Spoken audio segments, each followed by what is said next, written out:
I watched the evolution of both these guys. This didn't happen overnight. In 2022, before he owned Twitter, Elon tweeted this chart depicting how he felt about the liberal side having shifted so much that it left a basically liberal centrist like him now labeled a conservative. I related. I related to the kind of mean girl you get from the cool kids in Wokeville when you're perceived that way. They tried real hard to cancel Rogan a few years ago. And when Elon hosted Saturday Night Live in 2021, well before he was a Trumper, some of the cast members gave him the cold shoulder for the sin of being rich. Bill Maher just lit a political fuse, and this time, he's not playing for laughs. On a raw, no-holds-barred episode of Real Time, Maher unleashed a blistering monologue that tore into the far left with the force of a flamethrower. He accused progressives of drifting so far from reality, they've lost the plot entirely. And in a moment that felt almost like a farewell, he hinted this might be his final act. For the professionally outraged, it was gasps galore. But for those who've tracked Maher's growing disillusionment, this eruption was a long time coming. He's been circling this moment like a predator who finally smells blood. Buckle up, because we're diving into the fallout. If you want to win my vote, don't give me the ick. You know what the ick is, right? It's a term mostly used in the dating world to describe that moment when one of the people, usually the man, does something so icky that the woman cannot forgive it or forget it. Like sending a pic or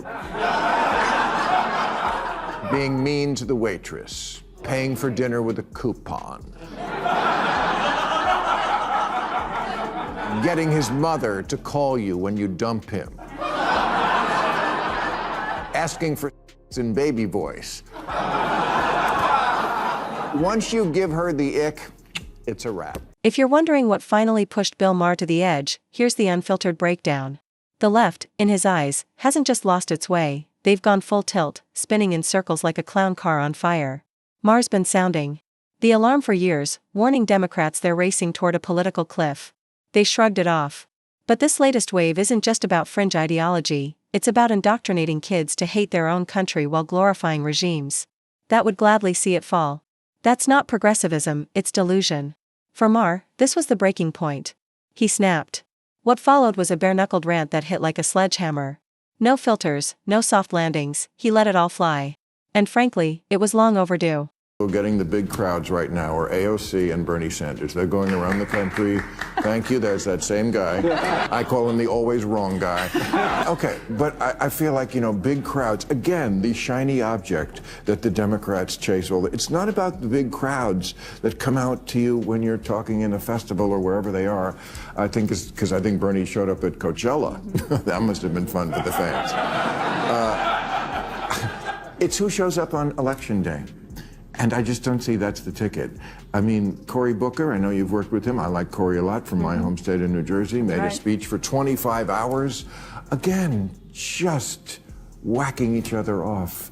This is just not what's going to get the job done. You could practically see the steam rising from Maher's forehead as he tore into Democratic darlings like Bernie Sanders and Alexandria Ocasio-Cortez, holding them responsible for what he sees as a collapse of patriotism among young progressives. The irony? They keep proving his point, less focused on lifting up America, more obsessed with placating the loudest radicals in the room. Maher's voice wavered with fury as he slammed Democratic leadership for abandoning foundational values in favor of TikTok clout and applause from activist echo chambers. But this wasn't just a rant, it was a eulogy. A farewell to the party he once stood by. He scorched them for turning their backs on unity, resilience, and reason, the core threads of the American fabric.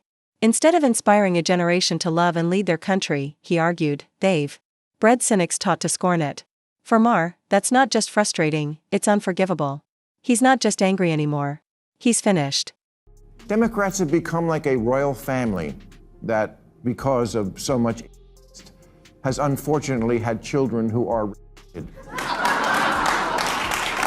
and the same thing can happen to ideas if they are also conceived in an atmosphere of intellectual test. Maybe take the clothespins off your noses and actually converse with the other half of the country. Stop screaming at people to get with the program and instead make a program worth getting with. You can feel Maher's fury bubbling with every word as he lays into the very party he once championed. He accuses the Democrats of retreating into a smug, self-congratulatory echo chamber, so woke, so insulated, they've lost all touch with the realities of everyday Americans. Their so-called bold new ideas? Just recycled fantasies, ideological leftovers dressed in buzzwords that mean nothing at the kitchen table. Case in point, AOC's much-hyped economic revolution. Maher doesn't mince words, he calls it what it is: socialism repackaged. A reboot of a failed 20th century experiment that's crashed and burned every time it's been tried. Her sweeping proclamations, in his view, are either hopelessly naive, dangerously impractical, or both. And yet, astonishingly, the Democratic establishment is barreling forward, positioning her as the heir apparent for 2028. Maher's not buying it. To him, this isn't progress, it's political cosplay, revolution theater dressed for Instagram. He's stunned at how far the party has drifted, from standing with the working class to chasing hashtags and utopian fantasies. For Maher, that disconnect wasn't just disappointing. It was the final straw. He's done. It's never too early to strategize. Democrats have been having a lot of donor retreats lately where liberal strategists hold ideathons, where they try to figure out why they keep losing elections. You know, apart from using words like ideathon. And now one idea that's getting a lot of attention is the Dems need to find their Joe Rogan, a liberal Joe Rogan, because that's why Kamala lost. Republicans have a podcast. Yep, that was one of the Democrats' big strategies, and to be fair, it didn't sound like a terrible idea on paper. But heading into the 2024 election, they had already torched most of their goodwill with neutral media and independent voices. Their obsession with ideological purity and rigid party loyalty alienated anyone who didn't fall in line. And when those once sympathetic outlets dared to offer criticism, out came the cancel mobs, the public shaming, and the digital witch hunts. The backlash was inevitable and brutal. Most of the people pushed away didn't flock to Trump out of devotion, they were shoved there out of pure frustration. Take Joe Rogan, a centrist with enormous influence who, after years of leaning neutral, flat out told his audience to vote Republican. That kind of shift doesn't just appear out of thin air, it's a reaction to being silenced and dismissed. Now, the Democrats are scrambling, trying to woo back the very voices they spent years shutting down. But here's the problem: you can't cancel someone on Monday and expect their vote on Tuesday. That bridge is already smoldering. I don't think his mind is completely inflexible. His neck, yes. But not his mind. And he's expressed unease with some things Trump is doing, as has a certain disgruntled former employee named Elon Musk, who, like Joe, is another guy who 5 years ago was thought of as a liberal, but got driven into the other camp by bad attitudes and bad ideas, a reversal I completely understand, although I would never emulate. I also see the woke mind virus. I just don't jump from frying pans into fire. Like it or not, more and more people are drifting toward the MAGA movement, and whether he's ready to admit it or not, Bill Maher seems to be inching in that direction too. Sure, he recently went on record insisting he's not making the jump, but let's be honest, that's exactly how it started with Elon Musk, Marco Rubio, J.D. Vance, and even Joe Rogan. They all denied any shift, until the Democratic Party's hard-left freefall left them with no real alternative. Maher may not be wearing a red cap yet, but if you listen closely, the signals are there. The frustration, the disillusionment, the worldview. It's all starting to rhyme. He's fed up with the performative virtue signaling, tired of the censorship, and stunned at how quickly the party he once defended abandoned basic, working-class common sense. At some point, when your values stop aligning with your party's direction, the split becomes unavoidable. Maher can say he's standing his ground, but with every monologue, he sounds like someone who's already halfway out the door. The Democrats have become a contradiction in motion. Loud, proud, and hopelessly tone-deaf. They rail against the wealthy while cozying up to billionaire donors and opening the gates to oligarchs. They preach racial justice, yet conveniently sideline figures like Rashida Tlaib when it's politically inconvenient.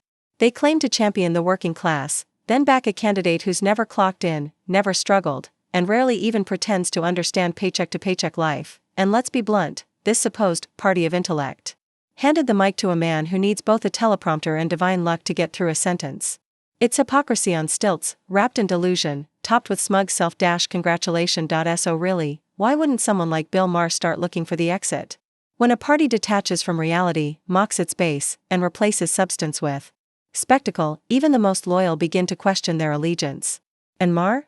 One foot's already out the door. The others tapping. You think people don't remember when you do this to them? That it's not going to have blowback?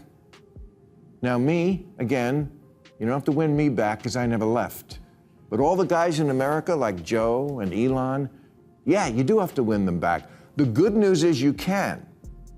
Elon has gone from saying, I love Donald Trump as much as a straight man can love another man. What more proof do you need that Maher's packing up and heading for the exit? He's not exactly being subtle. In plain English, he's practically begging, don't give me the ick if you still want my vote. And no, that's not a joke, it's a final warning. One he's echoed for years like a scratched record, but now the tone has changed. You can hear it in his voice, the exhaustion, the sharper edge to his sarcasm, the bitterness behind every barb. And most telling? The patience is gone. Maher's not just annoyed anymore, he's burned out. Tired of playing referee in a party that's too busy shouting over itself to hear a damn thing. Done pretending the far left hasn't hijacked the wheel and sent the whole bus careening off a cliff. And at this point, he's not making polite suggestions. He's issuing a eulogy. Maher isn't asking Democrats to course correct. He's laying out, with cutting clarity, why he's already out the door. A couple of weeks ago, Bobby Kennedy, scion of the most storied dynasty in Democratic Party history, dropped out of the presidential race and threw his support not to the Democrat, but to Trump. And everyone all at once said the same thing. Bobby Kennedy did something weird? With example after example piling up, Maher isn't just venting, he's unloading, loud, clear, and unrelenting. At this point, it's getting impossible to pretend he's not already halfway out the door. This isn't vague frustration or offhand criticism, it's a slow-motion exit playing out in plain sight, and here's the kicker, while it might look like the left is drifting back toward the center, don't be fooled. That illusion evaporates the moment they float names like Bernie Sanders, Alexandria Ocasio-Cortez, or Gavin Newsom as potential 2028 frontrunners. These champions of woke politics risk dragging the party right back into the ideological abyss, complete with cancel culture crusades, socialist daydreams, and anti-American theatrics. If Democrats go down that road again, they won't just lose voices like Maher, they'll bleed out middle-class voters, alienate independents, and hand-swing states to the GOP without breaking a sweat. Propping up those figures isn't progress, it's political cliff diving.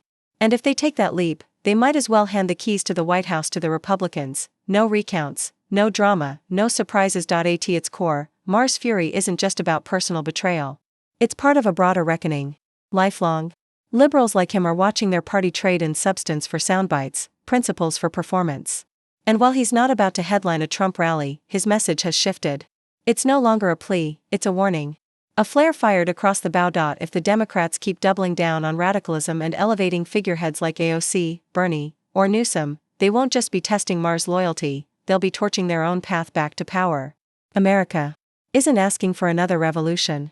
It's pleading for sanity. And unless the left wakes up fast, Maher won't be the outlier. He'll be the first in a long line walking out the door.